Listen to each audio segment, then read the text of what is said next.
दोस्तों आज हम मृदभांड के बारे में जानकारी प्राप्त करेंगे। मृदभांड को इंग्लिश में बैटरी बोलते हैं, इसको वेयर भी बोलते हैं। तो आज हम मृदभांड के बारे में जानेंगे। इसके जनक जो हैं फ्लेंडर माने जाते हैं। इसके जनक फ्लेंडर माने जाते हैं। अब देखो ये फ्लेंडर माने जाते हैं, लेकिन भारत के जनक कौन माने जाते हैं? बीबी लाल माने जाते हैं। भारत के जनक बीबी लाल माने जाते हैं। फ्लेंडर जनक माने जाते हैं, लेकिन भारत के जनक बीबी लाल माने जाते हैं।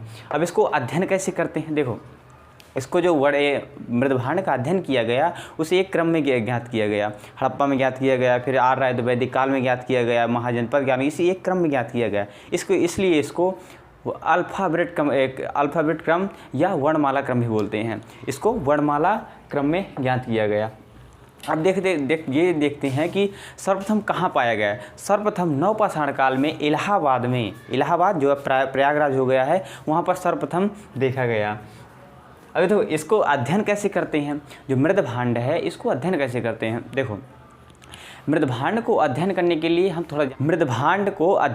लिए जैसे हम पेड़ को किसी अध्ययन करते हैं तो उसको पेड़ को काट देते हैं तो उसकी धारियों को देखते हैं। एक धारी 10 साल बताती है, तो उसको पेड़ के हम ज्ञात कर लेते हैं। यदि हमें किसी मनुष्य की आयु ज्ञात करनी हो तो उसको कैसे ज्ञात करते हैं? उसकी जन्मतिथि देख लेते हैं, तो उससे अनुमान लगाते हैं कि इतनी उम्र का होगा, लेकिन और उससे उसकी उम्र भी जान लेते हैं। इसी प्रकार से मृदभांड को कैसे अध्ययन करेंगे? देखो मिट्टी का अध्ययन तो यूरेनियम विधि से होता है, लेकिन मृदभांड का अध्ययन थर्मोल्यूमिनेसेंस कहलाता है। मृदभांड का अध्ययन थर्मोल्यूमिनेसेंस से अध्ययन किया जाता है, विधि से अध्ययन किया जाता है। अब देखो ये मृदभांड जो है ये सर्वप्रथम कहाँ देखा गया?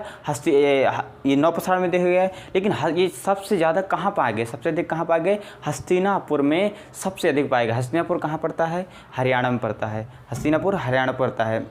हस्तिनापुर के जब महाभारत में काल में देखा गया हस्तिनापुर को, और वहाँ पर दशरथ राजा थे। देखो अब हम इसको अनेक अध्ययन करते हैं कि हड़प्पा काल में भी देखा गया, वैदिक काल में भी देखा गया, महाजनपद काल में भी देखा गया। अब हम एक एक क्रम से ज्ञात करते हैं। हड़प्पा काल में जो देखा गया उसे कहते हैं गैरिक मृदभांड। गैरिक का मतलब होता है गेरुआ कलर। गैरिक का मतलब होता है गेरुआ कलर। गेरू को हम लाल भी बोल सकते हैं। तो इसको अब इंग्लिश में क्या बोलते हैं? ऑक्री कलर पैटरी OCP। यदि आ जाए OCP क्या है? ऑक्री कलर पैटरी, गैरिक मृदभांड। अब हम आगे जानते हैं जब आर्य आए तो वैदिक काल चालू हुआ था। 1750 से 600 ईस्वी पूर्व तक माना जाता है। तो वैदिक काल जब चालू हुआ तो यहाँ पर देखे गए चित्रधूसर मृदभांड, painted grey ware, painted colour. और पैट्री को हम वेयर भी बोलते हैं। ज़्यादातर वेयर देखा गया है पैट्री की जगह।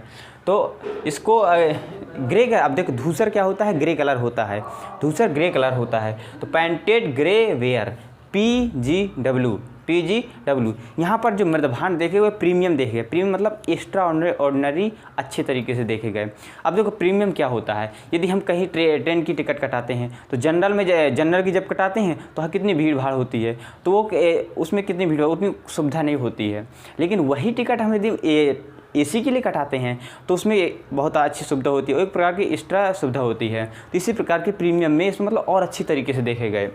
अब आगे हम जानते हैं महाजनपद काल में जो देखे गए उत्तर काले चमकीले मृदभांड।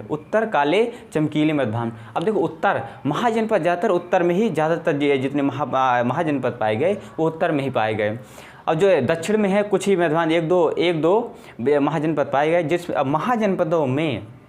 महाजनपदों में मगध महाजनपद सबसे बड़ा महाजनपद था। उसमें अब देखो उत्तर की तरफ पाए गए तो उत्तर काले चमकीले मृदभांड, जिसको इंग्लिश में बोलते हैं north black polished where NBPW। ये 600 ईस्वी पूर्व माने जाते हैं। देखो यहाँ पर जो महाजनपद काल में इसमें रसायन का प्रयोग हुआ है। इन मृदभांडों में रसायन का प्रयोग किया गया। अब देखो हम ये जानते हैं सर्वप्रथम खोज क्या हुई? आग की खोज हुई। लेकिन सर्वप्रथम किस धातु की खोज हुई? उसमें ताम्र की खोज हुई। लेकिन अब यदि आ जाए कि सर्वप्रथम रासायनिक खोज क्या हुई, तो क्या है? मृदभांड। रासायनिक खोज क्या हुई? मृदभांड देखे गए। अब देखो कुछ मृदभांड है जो तीनों काल में देखे गए, तो सभी कालों में देखे गए। जैसे बोलते हैं काले लाल मृदभांड, काले लाल मृदभान, जिसको इंग्लिश बोलते हैं black red ware, black red ware, ये तीनों काल में देखे गए।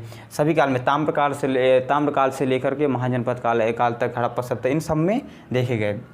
इसको और अच्छी तरीके से बोलना हो तो इसको कृष्ण लौहित मृदभान भी बोलते हैं। कृष्ण लौहित मृदभान का मतलब है कि काले से कृष्ण हो गया और लाल से लौहित, आयरन की मात्रा होती है तो लौहित हो गया, और मृदभान को मृदभान हो गया, तो इसे कृष्ण लौहित मृदभान भी बोलते हैं, जो ताम्र